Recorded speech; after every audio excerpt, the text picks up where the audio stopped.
السلام عليكم، اهلا ومرحبا بكم في قناتي قناه فاطمه الزهراء ياسين. غنقدم لكم واحد الغديوه خفيفه ظريفه دغيا كتوجد في الطاجين. كتجي لذيذه من الذ ما يكون. نتمنى تعجبكم وتعجبكم. عندنا هنا اللحم على حسب عدد افراد الاسره، واللي كان بصله، مطيشه، طماطم، مطيشه وحده نقطعها رقيقه، معدنوس، نتوما اللي كنت حضرتها معكم، قيمت واحد 4 الفصيصات صغار ولا 3 كيلو د اللوبيا. في العطريه غنحتاج، فانا ملي كنكون غنصب الطاجين كندير التحميره، ملي بلا طاجين ما كنديرهاش.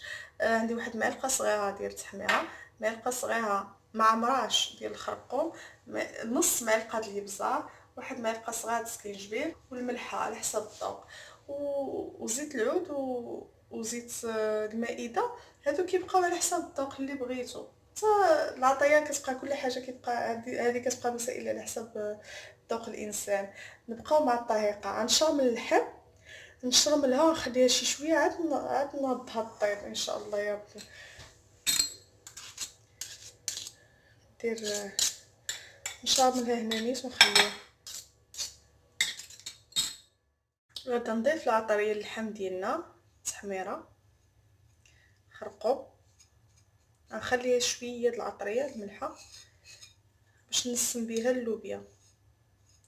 صافي، هاد شويه د العطريه غنخليها باش نديرها، غنخليها هكا نديرها من الفوق اللوبيا باش حتى اللوبيا تنسم، حيت دابا الطاجين كنستفو الخضره ما هادي من الفوق. غنخليها هاد شويه، كنخلي واحد شويه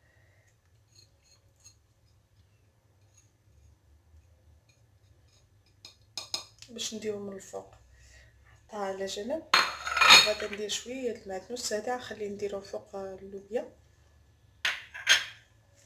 نشرمل، ما كنديرش انا دابا الزيت، غنشرمل اللحم، غنشرملها نخليها تشرب، ندير لها السلوفه ونخليها.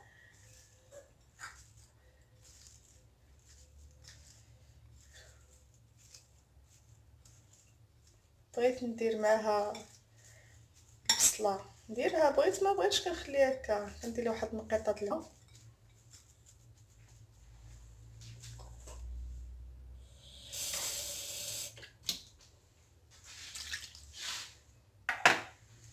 مديرلهاش الزيت بصفه نهائي، عندي لا هاد الماء هذا باش التوابل وكلشي يدخل فيها. واللحامه انا كنقطعها رقيقه، كنقطعها رقيقه باش دغيا طيب لي في الطاجين، ما تعطلش في الطياب.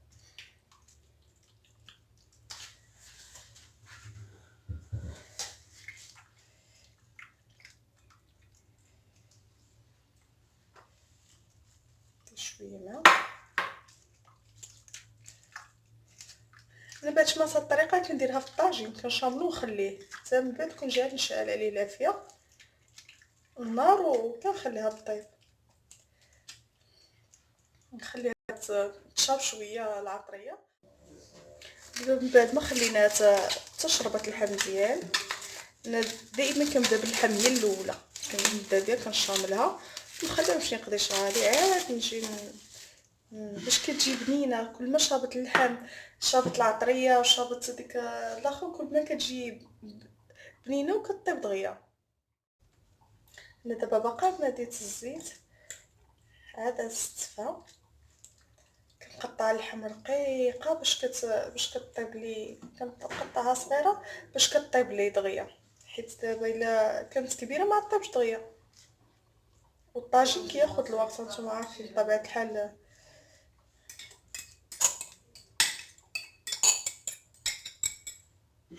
ناخد شويه الماء، انا ما نوليش نزيد الماء، هذا القياس الماء هذا اللي ديت في الاول مع اللحم، وهاد الشويه هذا هو اللي غنطيبو فيه. بعد ما حطيت الحيمه كملتها، ندير فوق منها مطيشه، وعاد ندير فوق منها اللوبيا. طاجين مغربي ساهل ما كنقلي ما والو، هكا كنديرو، هكا كنطيبو بهاد الطريقه هادي.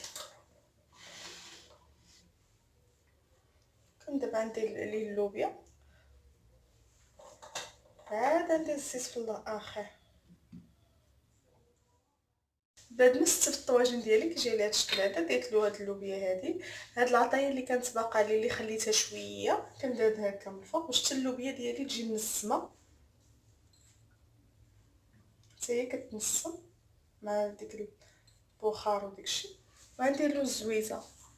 الزيت كتبقى على حساب بغيتوها بلديه، بغيتو البلديه، بغيتو روميه، بغيتو تخلطوهم بجوج. ندير خويطه ديال زيت العود، خويط. وعندي زيت المائده، واحد الخويط عاوتاني.